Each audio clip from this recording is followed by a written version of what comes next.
Assalamualaikum warahmatullahi wabarakatuh. Apa kabar Anda pemirsa Garuda TV? Senang sekali saya Eli hadir kembali menyapa Anda di hari ini untuk program Rembuk Jawa Timur yang dipersembahkan oleh DPRD Provinsi Jawa Timur. Apa tentunya yang akan menjadi tema obrolan kita di hari ini? Mungkin kita bisa melihat dulu ya, beragam upaya ini tentunya telah tengah dipersiapkan oleh pemerintah pusat begitu ya, oleh Presiden Prabowo ini untuk bisa menuju Indonesia Emas pada tahun 2045.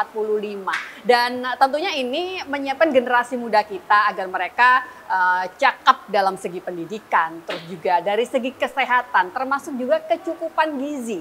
Seperti yang kita tahu bersama, ada sebuah program yang digadang-gadang ini bisa menciptakan generasi yang jauh lebih baik, tentunya menuju Indonesia Emas tadi, yaitu makan bergizi gratis, begitu kan? Seperti apakah pelaksananya di berbagai daerah, salah satunya di Provinsi Jawa Timur. Tentunya kita akan punya beragam cacatan, karena yang hadir bersama dengan kita untuk program Rembuk Jawa Timur di hari ini, beliau adalah anggota Komisi E DPRD Provinsi Jawa Timur. Dr. Benyamin, apa kabar? Baik, Mbak Eli.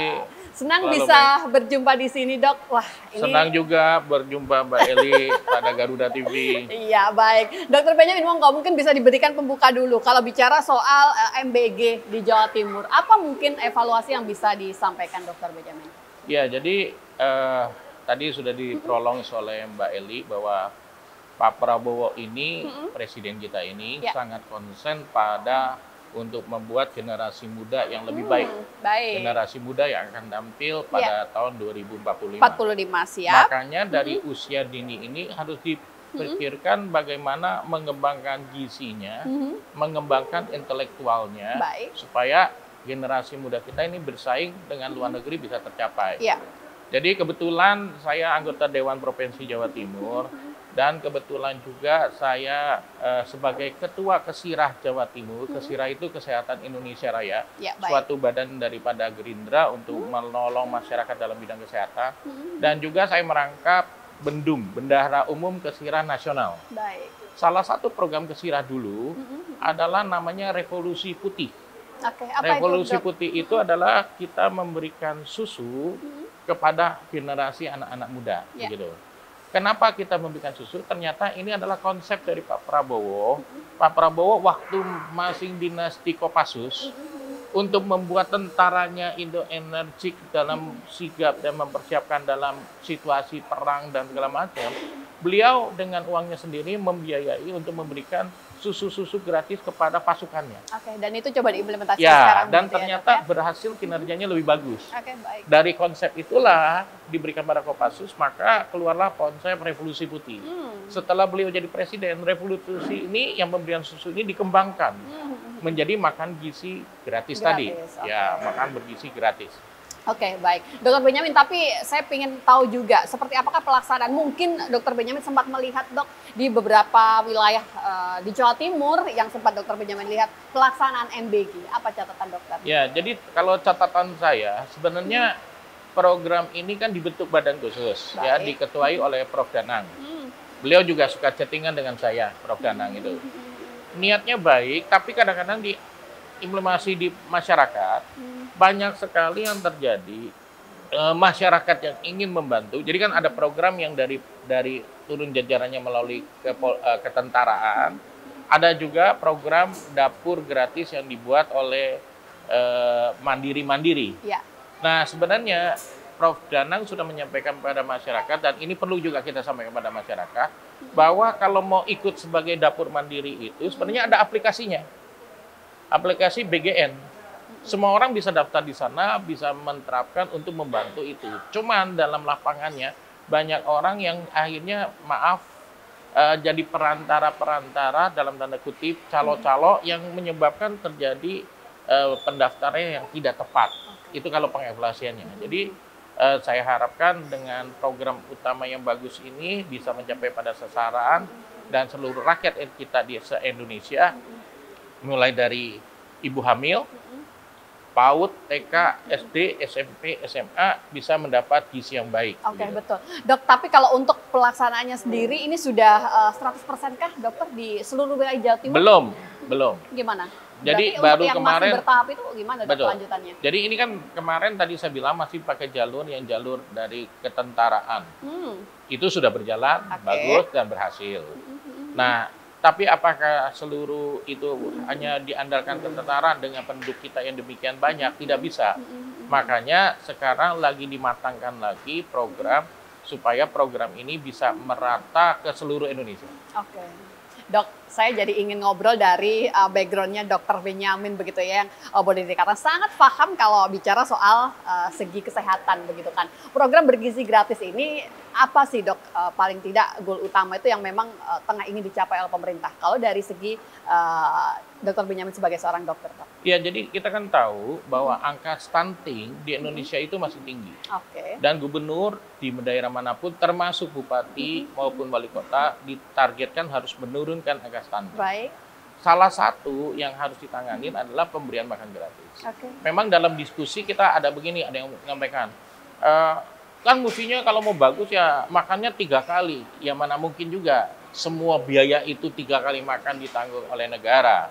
Minimal pada saat dia sekolah, dia dapat 1 kali makanan yang sesuai dengan, kalau gampangannya dulu, masa dulu kan kita sebutnya 4 sehat 5 sempurna. Betul. Jadi ada dagingnya, ada karbohidratnya, ada proteinnya, ada lemaknya, ada mineralnya, ada susunya juga. Jadi 4 sehat 5 sempurna itu berhasil. Ya tujuannya apa? Mengurangi dari stunting itu, sehingga membentuk tadi yang saya bilang, pada 100 maksimal jadi 120 harian itu otak mulai bekerja dengan cepat. Maksimalnya itu di 3 tahun. Setelah itu dia hanya berkembang stagnan begitu. Makanya pada saat proses melahirkan pertama kali yang kita pikirkan kalau kepala lahir, badan kaki lewat. Karena pada saat kelahiran itu kepala itu volume otaknya sudah pada posisi yang maksimal. Bukan badannya begitu, tapi dengan berjalan umur kepala ini bisa kalah dengan badan yang makin gemuk, begitu ya ceritanya. Tapi pada saat itu memang perkembangan otak diproses sejak dia dalam rahim sampai 120 hari, sampai maksimal 3 tahunan. Nah, di proses itulah makanya Pak Prabowo memikirkan beri makanan pada ibu hamil. Pada nanti perkembangan PAUD-nya dari awal juga harus diberikan. Selain memberikan gizi, gitu, sebenarnya dampaknya luas. Dampak luasnya itu apa? Desa-desa yang diberikan gizi kan ini kan harus menggunakan bahan bakunya dari desa itu. Berarti perekonomian desa itu jalan. Di desa itu ada yang jualan beras, kepakai. Ada jualan telur, kepakai. Berarti itu ekonomi juga jalan. Nah, minimal orang tua yang bingung mencari, nggak semua kemampuan masyarakat kita kan mampu.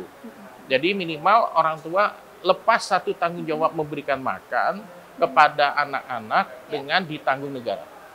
Dok, kita coba lihat dari segi sebaran wilayah di Jawa Timur, dokter. Kalau melihat Jawa Timur yang cukup luas, tentunya daerahnya pun beragam begitu ya.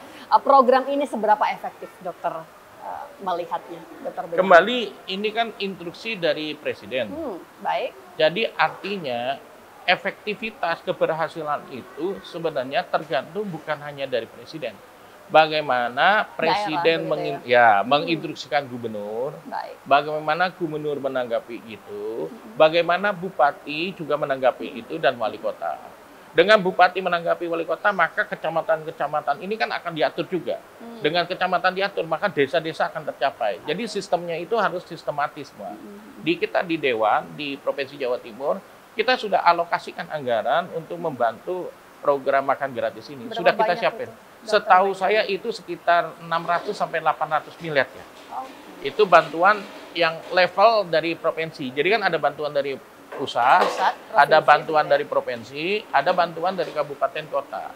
Sehingga dengan anggaran yang bersama berjenjang ini diharapkan efisiensi atau efektivitas atau pencapaiannya itu bisa sesuai target. Baik, terima kasih dokter.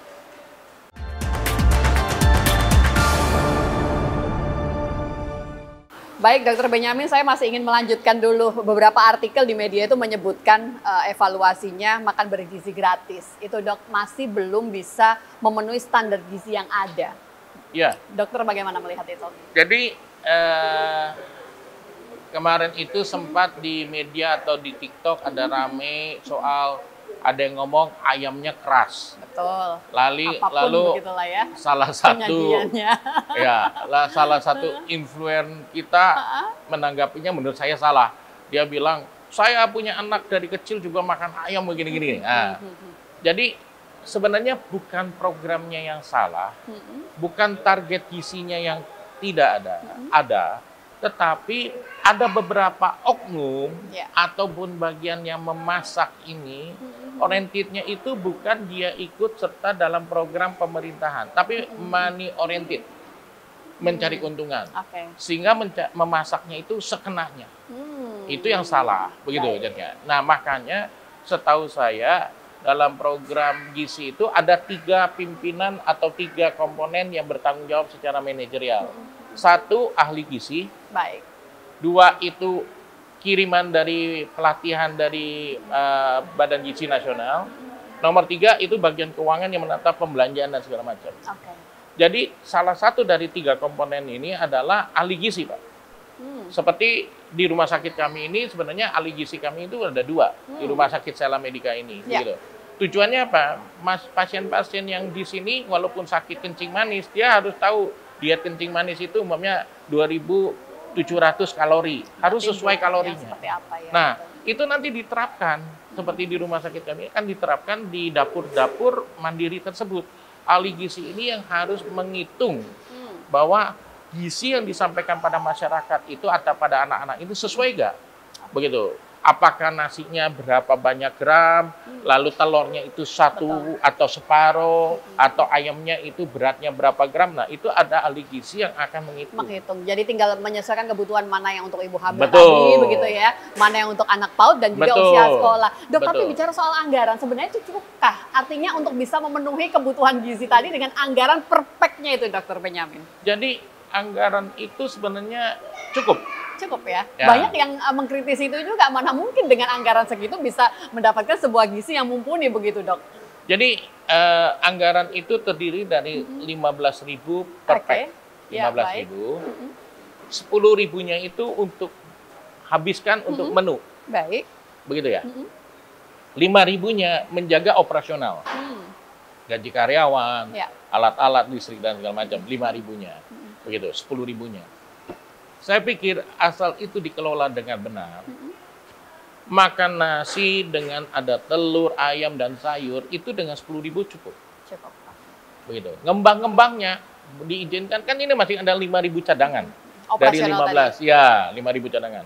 Jadi sebenarnya 2.000 itu dilarikan lagi kalau seandainya kurang, masih cukup. Operasional itu, Mbak, ini kalau kita hitung kasar ya, Mbak ya. 2.000 aja saya ambil. Jadi kita anggap buat beli makanannya 13.000 ya. 2.000 saja. 2.000 satu titik itu 3.000, Mbak. Berarti 3.000 kali 2.000 satu hari 6 juta, Mbak. Operasional nih.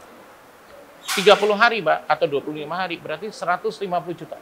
Berarti ketika ada sajian yang dirasa kurang mumpuni itu 3 komponen tadi seperti Dokter Benyamin itu yang harus dievaluasi begitu ya, Dok? Betul. 3 orang itu yang harus dievaluasi. Ahli gizinya benar gak? Bagian keuangannya jangan-jangan lebih dominan dari ahli gizi. Ya, itu jadinya menunya nggak benar gitu. Jadi ahli gizi harus benar. Orang yang dilatih oleh Bapak di BGN itu pelatihan harus benar. Berani bernyatakan ini ayamnya keras. Ayammu terlalu kecil. Telurmu itu mestinya 1 atau separuh begitu ya. Jadi mesti ada yang berani menyampaikan itu. Kalau 3 komponen ini tidak berperan aktif, maka seolah-olah uang itu nggak cukup. Padahal cukup untuk menyajikan itu. Sangat cukup. Ya operasional 150 juta kan satu dapur, masa kurang sih? Cukup menurut saya. Komisi E, Dok, sebagai yang harusnya melakukan evaluasi untuk itu semua, Dokter, 3 komponen itu sudah pernahkah dilakukan setidaknya pembenahan-pembenahan yang memang harus terus selalu diupayakan, Dokter? Ya, kan tadi saya bilang, sekarang ini programnya masing dari program melalui jalur teman-teman kita di Koramil, Kodim, dan segala macam kemarin. Lalu nanti kan akan ada bantuan dari provinsi maupun kabupaten dan kota. Pada saat bantuan provinsi ini akan bergulir pada tempat tertentu, maka kita Komisi E berkewajiban melihat titik-titik yang diberikan oleh gubernur itu dari anggaran APBD kita, apakah tepat sasaran atau tidak. Jadi Komisi E akan berperan di sana. Oke, jadi masih sekarang masih menjadi ranah pusat begitu ya, karena Betul. memang belum menjadi ranah dari provinsi. Dokter Benyamin, misalnya ingin bergeser seperti dokter tadi menyebutkan, kalau memang dapurnya itu terbagi begitu kan, tentunya akan memberikan dampak pada masyarakat sekitar begitu. Teman-teman UMKM juga akan mulai bergerak di sana. Apa sih dok yang tentunya diharapkan dari program ini yang bisa membawa dampak pada kemajuan UMKM itu sendiri, dokter Benyamin? Iya, jadi tadi saya bilang dapur ini kan ada di suatu desa ataupun 3 desa jadi satu dapur ini. Nah, dengan 3 desa jadi satu ini kan maka desa ini punya ikan, dia akan menyumbang ikannya. Desa ini punya peternakan ayam, dia menyumbang ayamnya. Ini telur, ini beras dan seterusnya begitu. Berarti usaha-usaha di desa tersebut atau UMKM itu akan hidup. Mereka kan dulu bingung. Ya ada padi nih, ada sawah, lalu jualnya kemana? Lalu maaf, larilah ke perantara, ya bahasa kasarannya tengkulak misalnya. Akibatnya harganya kan akan turun.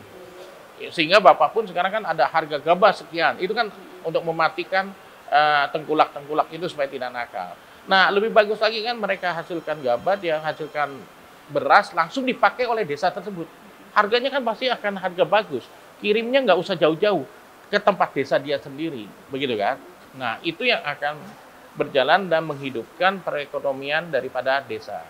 Banyak yang bertanya begini, Dokter Benyamin, bagaimana bisa memastikan itu juga dinikmati oleh masyarakat sekitar? Jadi kalau tadi dokter menyebutkan, ya memang harusnya jualnya di tempat sendiri, begitu kan? Tapi belum tentu seperti itu. Bagaimana dokter bisa setidaknya memastikan semua itu? Perlindungan kepada masyarakat ya, tadi, dok. Jadi kan rumah sakit saya ini kebetulan masuk ke Sedati ya, Kecamatan Sedati. Saya membangun satu dapur dengan desa Sedati. Saya gabungkan desa Sedati Agung dan Sedati Gede. Apa yang saya pesan sama kepala desanya? Pak, saya bangunkan dapur ini, nanti yang kerja bukan karyawan saya. Yang kerja adalah ibu-ibu PKK, kader-kader posyandu yang kerja nanti di tempat itu. Karena kita tahu kader-kader posyandu itu pejuang-pejuang di lapangan. Tahu berapa penghasilannya kalau di Sidoarjo? 50.000 sebulan. Sebulan. Mau dinaikkan menjadi katanya 100.000. Ibu-ibu ini kader yang luar biasa, kader PKK, posyandu, itu kader-kader yang luar biasa. Makanya saya membuat satu dapur di Sedati ini tujuannya membantu agar pahlawan-pahlawan tanpa jasa ini, yang ibu-ibu kader PKK Posyandu ini bisa mendapat pendapatan tambahan. Jadi sebenarnya yang Mbak sampaikan, bagaimana menimbulkan perekonomian, bukan hanya dalam barang, jasa pun bisa kita hidupkan penghasilan buat mereka. Hanya kembali, dapur itu, orientednya itu apa? Kalau orientednya itu membantu program pemerintah, orientednya itu sosial, bukan money saja, maka error. Makanya kembali lagi ke tema tadi, 3 komponen ini, orang dari BGN-nya ini, orang ahli gizinya sama keuangan ini harus benar-benar sinergis. Bukan orientednya di keuangan saja, itu jadi berantakan. Oke, baik, sepakat. Nanti kita akan lanjutkan kembali.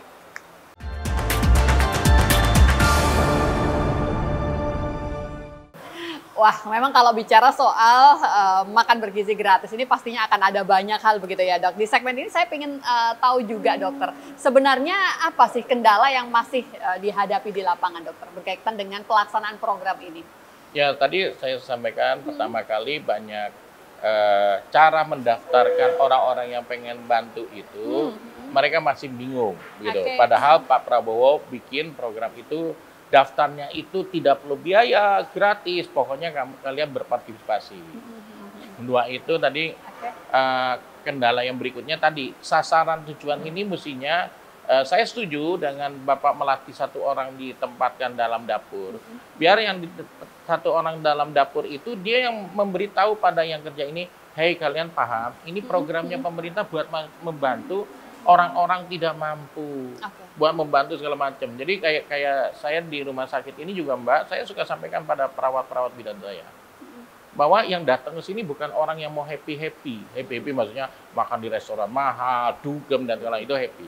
Orang yang datang ke sini kesusahan. Jadi kita mesti paham, kalau mereka kesusahan, kita harus bantu secara maksimal. sasarannya bukan itu. Nah, di dapur itu pun harus ditekankan gitu. Kalian nih kerja di dapur ini tujuannya membantu untuk meningkatkan gizi, mencegah stunting. Orientedmu jangan hanya oriented bisnis semata. Tetapi orientedmu harus oriented pada sosial. Ya tentu kalau kita membantu orang atau segala macam, yang namanya Allah kan pasti buka jalan. Pasti oriented sosial ini akan dilengkapi dengan uangnya juga jalan. Dok, saya mendengar penjelasan dokter ini sebenarnya lebih menitik beratkan pada proses produksi yang masih terjadi kendala ya dok? Apakah memang terjadi di lapangan lebih pada proses produksinya dokter? Betul. Jadi ini... Kalau pendistribusian nggak ya dok ya artinya? Distribusi kan nanti kan tiap desa akan punya dapur. Akan cepat. Begitu ya. Kayak tadi saya contohkan di Sedati yang saya bikin, saya itu ngomong, anak-anak Karang Taruna, anak bapak-bapak yang tidak ada kerjaan, datang jam 9, jam 10 Karang Taruna ini untuk membawa omprengan, kan sasarannya udah jelas. Ke TK ini, SD ini, SMA ini. Jadi mereka yang bantu distribusi. Tetapi dalam proses itu produksinya. Contoh saja sekarang yang jadi sedang ramai. Food tray tahu ya Mbak ya, food tray. Food tray itu ompreng yang tempat makan. Sekarang ini dari China itu banyak import datang food tray. Spek yang disampaikan oleh BGN itu harus 6 cm. 6 cm. Jadi begitu ditutup dia harus 6 cm. Tapi kenyataan sekarang yang beredar itu 4 cm, Mbak. Terus dampaknya apa? Kan sama-sama food tray, dampaknya luas. Misalnya ayam nggak bisa jadi masuk. Nasi jadi nggak bisa masuk karena terlalu sempit, begitu.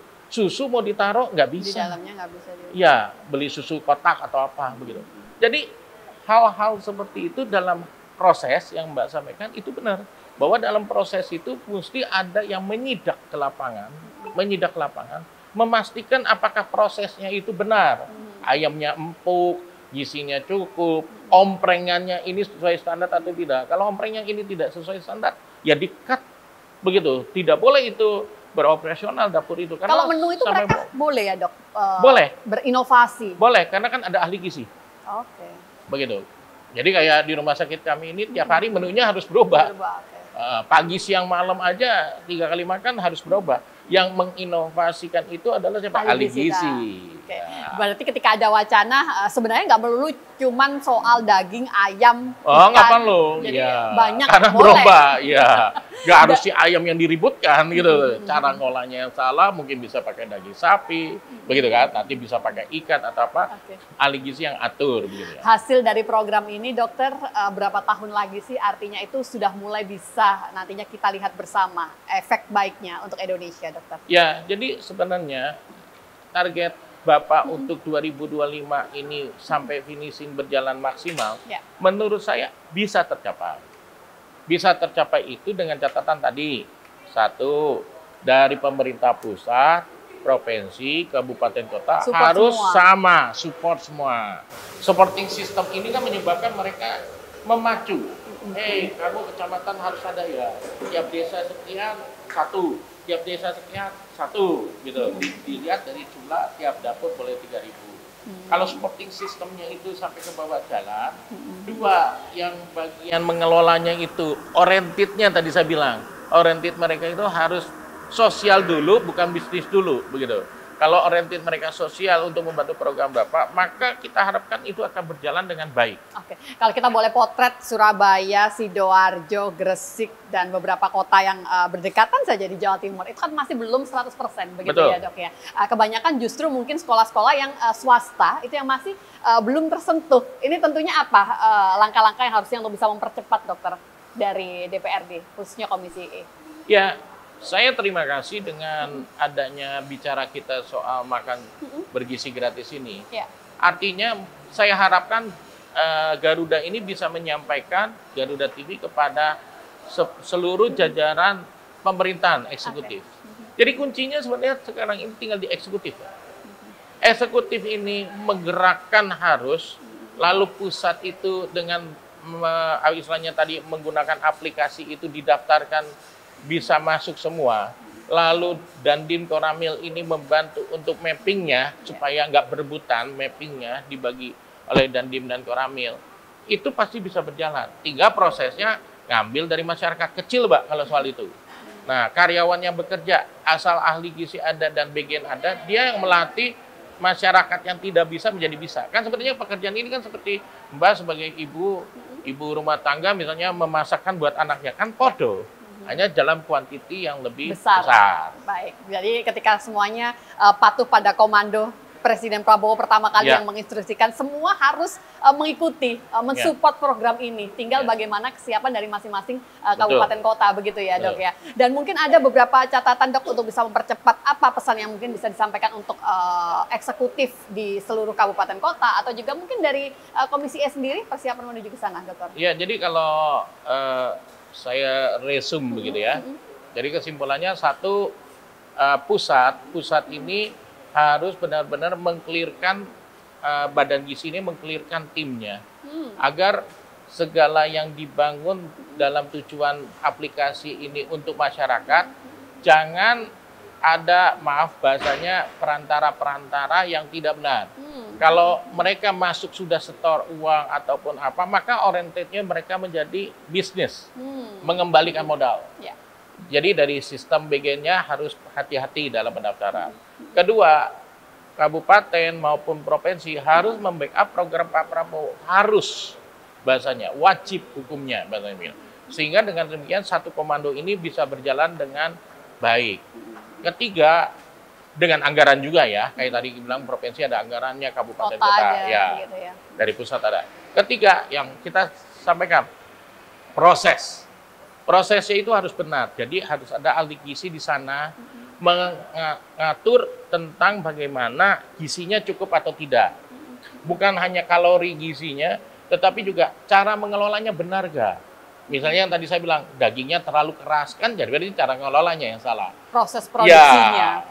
Bukan ayamnya yang salah, tapi cara mengelolanya itu yang salah. Jadi prosesnya harus benar. Ketiga, kayak tadi, sarana seperti food tray, itu jangan main bohong-bohongan.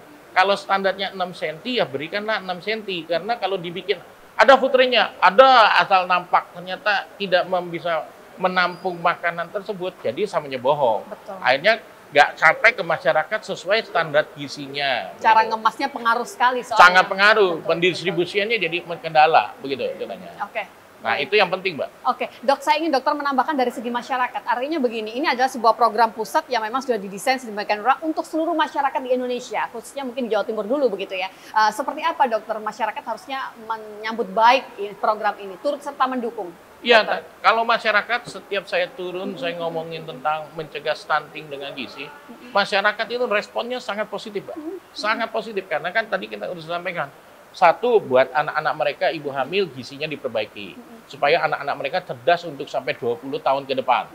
Kedua, perekonomian kita, desanya, UMKM-nya itu bisa jalan. Bisa tumbuh berjalan. Ketiga, kalau kayak saya misalnya membangun untuk masyarakat desa yang kerja, berarti kan memberikan pendapatan tambahan buat masyarakat desa tersebut, begitu ya, ibu-ibu posyandu, ibu PKK. Jadi masyarakat sangat antusias, cuman masyarakat mengharapkan agar ini berjalannya ya sesuai.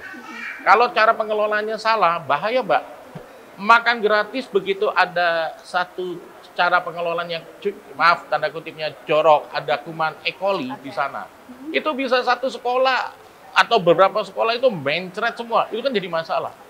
Jadi proses ini sangat penting sekali, begitu.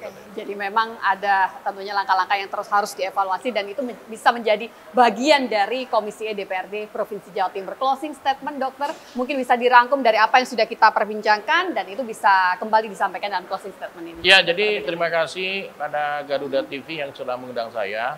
Mudah-mudahan pemirsa yang memperhatikan Garuda TV ini, kita harus paham Pak Prabowo berniat baik sekali untuk membuat gizi masyarakat generasi muda kita yang akan datang pada rencana 2045 jadi generasi emas tadi ya, Indonesia emas, maka bisa tercapai kalau seluruh komponen ikut berperan. Jadi bukan hanya ini, seluruh komponen ikut berperan. Satu, tadi saya sampaikan dari pusat. Pusat itu program Bapak dengan BGN-nya di bawah Prof. Danang dan staf-stafnya beliau itu kalau bisa mengawasi prosesnya itu berjalan dengan baik tanpa ada biaya-biaya tambahan.